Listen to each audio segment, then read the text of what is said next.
지금 현재 많이 떨어졌던 아파트의 가격이 거래량이 늘고 있으면서 서울 지역 같은 경우에도 거래가 작년 대비 2배 이상 늘어나고 있는 시점인데요. 이로 인해서 앞으로 부동산의 폭등장이 다시 오는 것은 아니냐.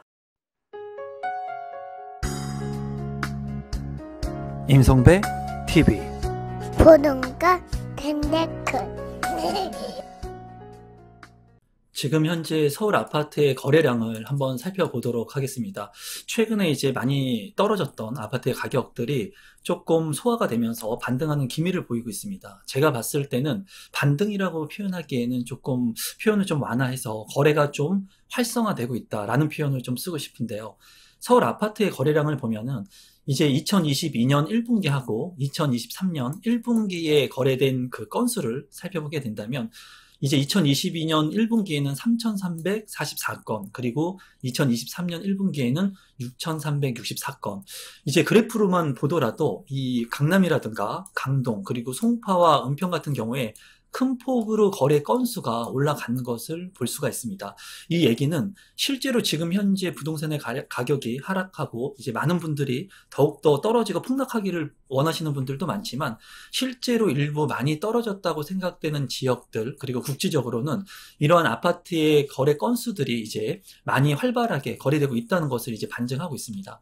실제로 거래 건수가 이렇게 많이 늘어나고 있는 데는 이제 제가 가지고 있는 생각들을 좀 공유해 볼 거고 지표들도 좀 살펴볼 거예요. 또한 실제로 이런 기사만을 보고 제가 얘기하는 것이 아니라 실제로 최근에 제가 갔던 현장들의 모습들, 현장에서 제가 느꼈던 그런 부분들도 이 영상 끝부분에는 제가 좀 진중하게 말씀드려보도록 하겠습니다. 오늘 영상을 끝까지 보시면 여러분들이 지금 현재 어떤 것에 집중해야 되는지, 그리고 이러한 기사들이 현혹되면 안 되는지 그런 부분들을 알 수 있을 거라고 생각이 들어요. 이제 보면은 한국중앙은행 기준금리 해가지고 3.5%가 동결이 됐습니다. 최근에 2022년 2월의 금리 같은 경우에는 1.25%에서 굉장히 큰 폭으로 수치상으로 올라가고 있는 것을 볼 수가 있어요. 최근에는 많은 분들이 이런 금리가 정체되거나 금리가 하락할 때 부동산을 사야 된다, 투자해야 된다 라고 얘기하시는 분들이 상당히 많은 것으로 확인이 되고 있는데요. 실제로 제가 20년 동안 부동산을 경험하면서 금리가 낮은데도 부동산이 가격이 올랐던 적도 있고, 금리가 높은데도 불구하고 성장기를 타면서 이제 부동산의 가격이 폭등한 경우도 있었습니다. 그래서 제가 생각하는 관점에서는 금리는 사람들의 심리적인 그런 지표가 될 수 있습니다. 그리고 경기가 안 좋고 하기 때문에 지금 이 양적 완화에 대한 부분들 때문에 금리를 지속적으로 미국에서도 인상을 하고 우리나라에서도 인상을 했는데, 최근에는 이제 심리적으로 2번 동결이 됐다라는 거예요. 이런 부분들로 인해서 어쩌면은 금리가 더욱더 내려갈 것이다, 이렇게 지금 현재 크게 기대하시는 분들은 많지 않을 거라고 생각이 들어요. 왜냐하면 미국에서 금리 인상이 예견되어 있기 때문에 금리는 더욱더 오를 수 있는 개연성이 있습니다. 하지만 올해 말이 지나고 내년이 지나게 된다면 금리는 안정화가 될 것이고 하락될 수 있는 그런 여지가 더 크다고 보여지거든요. 그렇기 때문에 지금 현재 금리가 이렇게 동결되기 때문에 사람들의 심리적 부담이 조금 떨어져서 앞서 살펴본 것처럼 거래가 많이 되는 것은 아니냐라고 생각하시는 분들도 아마 있을 거라고 생각이 드는데요. 저는 개인적으로 그 의견에는 이제 일부만 공감을 합니다. 그 얘기는 다음 차트를 통해서 제 생각을 말씀드리도록 하겠습니다. 이제 특례 보금자리론 자금 용도별 신청 금액을 보면은 최대 특례 보금자리론의 금액은 이제 40조라고 합니다. 그래서 연말까지 40조 원의 특례 보금자리 론을 이제 많은 사람들한테 공급한다고 하는데, 지금 현재 11조 6천억 원 정도가 기존 대출 상환 비용, 그리고 11조 7천억 원 정도가 이제 신규 주택 구입 비용으로 이 특례 보금자리 론을 활용했다고 해요. 이 수치는 이제 합쳐가지고 25조 원 정도가 되는데 65%의 금액이라고 합니다. 그래서 최근에 난 기사를 봤을 때 정부에서는 추가적인 이 자금의 재원을 확보한 다음에 특례 보금자리론의 규모를 지금 확대하려고 해요. 이 얘기는 뭐냐면 지금 현재 주택을 살려고 했던 사람들이 대출의 규제, 그리고 규제가 너무나 강했기 때문에 이제 대출을 받아서 주택을 마련하지 못했어요. 더욱이 주택의 가격이 많이 올랐기 때문에, 폭등을 했기 때문에 내 집 마련에 따른 그런 어려움이 있었는데, 최근에는 특례 보금자리 론을 통해 가지고 일정 금액까지 이제 이제 대출을 해주기 때문에 이런 부분을 통해 가지고 지금 현재 많이 떨어진 가격에서 거래 활성화가 일부 이루어지고 있다고 생각을 합니다. 그리고 제가 봤을 때는 이렇게 거래 활성화가 되고 일부 바닥을 찍고 반등하는 시점으로 보여지지만은 이러한 금액들, 특례 보금자리론에 따른 거래 금액들이 이제 종료되는 시점 이후에 거래 활성화를 봐야지 실제로 시장 경제의 금액이 어떻게 지금 변화되고 있는지 확인할 수 있을 거라고 생각해요. 이제 아파트 매매가 변동률 추이를 보게 된다면 실제로 서울이라든가 전국 그리고 수도권 모두 이제 올라가고 있는 그런 모습을 보여주고 있습니다. 그래서 주요 지역 변동률이 상승하고 있는 것들을 볼 수가 있는데요. 최근에는 용인 처인구가 0.19%로 이제 큰 폭으로 상승을 하고 있습니다.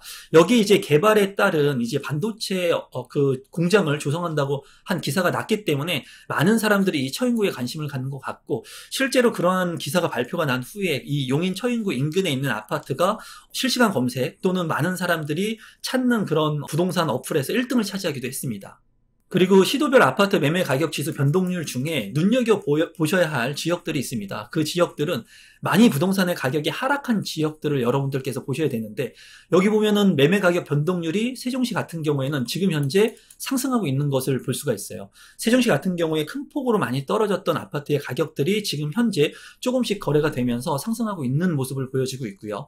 또 많이 떨어진 지역들 같은 경우에는 이제 파란색으로 있는 지역들이라고 볼 수가 있습니다.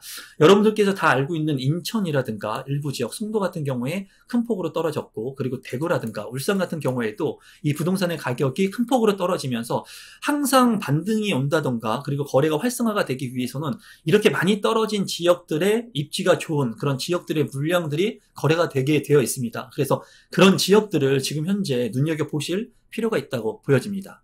그럼 실제로 제가 현장에 최근에 다녀온 현장 상황들을 여러분들한테 좀 말씀드려보려고 하는데요.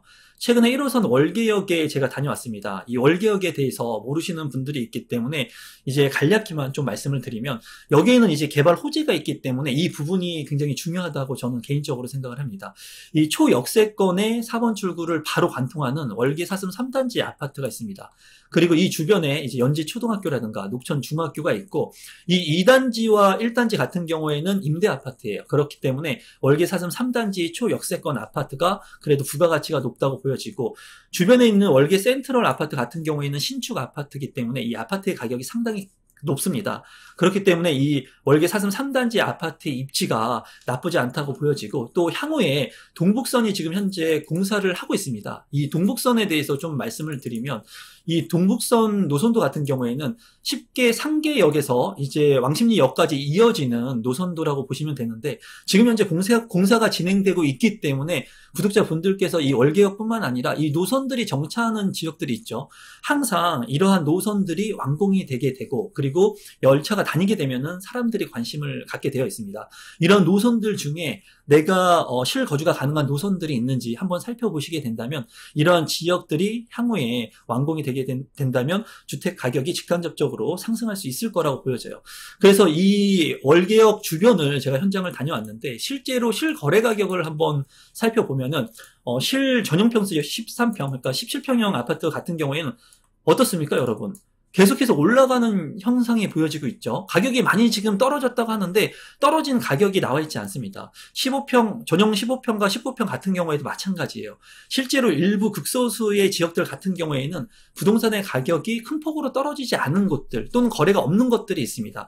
이런 것들을 보고 많은 사람들이 무한적인 상승론자 같은 경우에는 이 지표를 보고 가격이 떨어지지 않았다라고 얘기할 수도 있어요. 하지만은 이러한 부분들은 국지적으로 다 지금 틀려지게 되어 있습니다. 개발 호재가 있는 곳들, 그리고 이 월계역 같은 경우에는 이 거래된 건수가 2023년도가 아닌 2022년도의 거래 건수에서 멈춰있기 때문에 지금 현재는 실거래가 최근 거래는 없다. 이런 것들을 보면서 무조건 상승한다는 착각을 불러일으킬 수도 있다고 여러분들께서 생각하시면 될 것 같아요. 이런 지표를 가지고 무한정인 상승이 가능할 것처럼 얘기할 수도 있겠죠.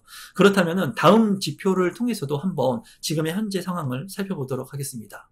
또 다른 현장의 실거래 가격을 한번 살펴보게 된다면, 이 지역 같은 경우에는 월계역에서 한정거장을 이동하게 되면 녹천역이 나옵니다. 녹천역 같은 경우에는 이제 초역세권의 아파트인 창동 대우 그린 아파트, 그리고 창동 18단지 주공 아파트가 있습니다.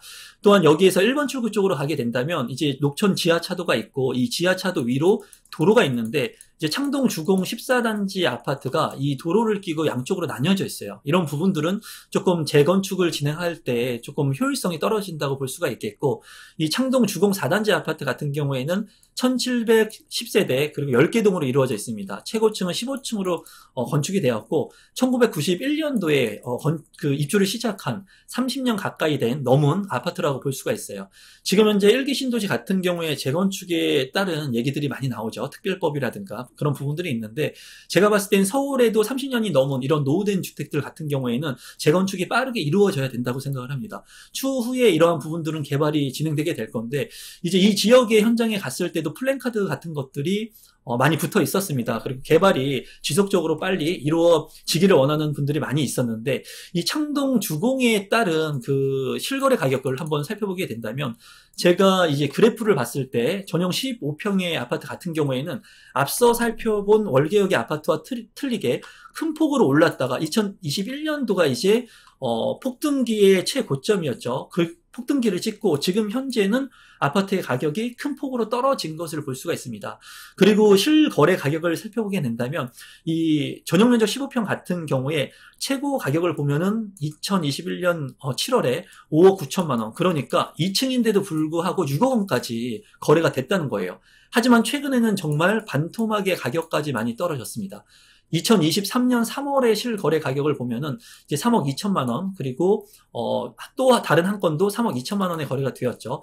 실거래 가격들을 이제 쭉 살펴보게 되면은 이제 최고의 저점 구간이 어디냐라고 말씀을 드리면, 지금 현재의 지표로는 2022년 12월과 2023년 1월 달이 최저점으로 보여져요. 이 아파트뿐만 아니라 대다수의 제가 실제 현장을 다녀보고 실거래 가격을 보고 나와 있는 매물들을 살펴보면은 지금 현재 2022년도 12월, 11월과 그리고 2023년 1월이 최저점으로 보고 지표상의 가격들도 그렇습니다. 하지만 창동 4단지 같은 경우에는 2023년 3월에 이제 2022년 12월 수준으로 다시 떨어진 거래가 이루어지고 있습니다. 앞으로의 거래는 어떻게 될지 좀 지켜봐야 될 것 같고, 앞서 제가 말씀드린 것처럼 지금 현재 특례 보금자리론에 따른 그런 대출의 완화가 지속되기 때문에 어쩌면은 이러한 가격의 조정 그리고 거래가 활성화에 대한 부분들이 지속될 수 있을 거라고 개인적으로는 생각을 합니다. 이러한 거래가 지속되고 이러한 대출에 대한 완화가 이제 모두 풀리게 되고 완화가 종료되는 시점이 되게 된다면 거래 절벽이 다시 올 수도 있어요. 그렇지만은 누군가한테는 지금 현재 이러한 대출의 규모를 활용해서 많이 떨어진 아파트 같은 경우에는 진입해도 괜찮다고 개인적으로 저는 생각을 하고 있습니다. 왜냐하면 많은 대출을 해주고 또한 많이 올랐던 가격 대비 떨어진다면 나중에 경기가 활성화가 되고 좋아지게 된다면 이 최고점을 넘을 수 있는 여지가 있다는 거예요. 그렇기 때문에 많이 떨어진 아파트들 중심으로 여러분들께서 보시면 좋을 것 같고, 지금 현재 많이 오른 가격에서 이제 거래가 안 되거나 가격이 안 빠지는 그런 아파트들도 있거든요. 그런 아파트들 같은 경우에는 규모가 좀 작은 아파트들, 그리고 소규모의 아파트, 그 입지가 좋고 초역세권의 핵심적인 입지를 갖춘 아파트들 같은 경우에는 거래가 없습니다. 그리고 매물을 내놓지 않는 상황이 계속해서 이루어지거든요. 싸게 팔 이유가 없는 거죠. 왜냐면은 규모도 작고 그리고 실거주하기에 너무나 좋다면은 그런 핵심적인 아파트, 서울의 핵심적인 역세권의 숲세권의 아파트들 같은 경우에는 내놓을 필요가 없기 때문에 그런 가격들의 조정 폭은 작다고 볼 수가 있습니다. 그래서 결론적으로 좀 말씀을 드리면 지금 현재 많이 떨어진 이런 아파트들 같은 경우에 관심을 갖고 보시면 좋을 것 같고, 이제 자금이 없으신 분들 같은 경우에는 특례 보금자리론을 이제 연장한다고 하니까 이러한 부분들도 잘 계획을 한번 짜 보시면 좋을 것 같습니다. 오늘 영상은 이것으로 마무리 짓도록 하겠습니다. 고맙습니다.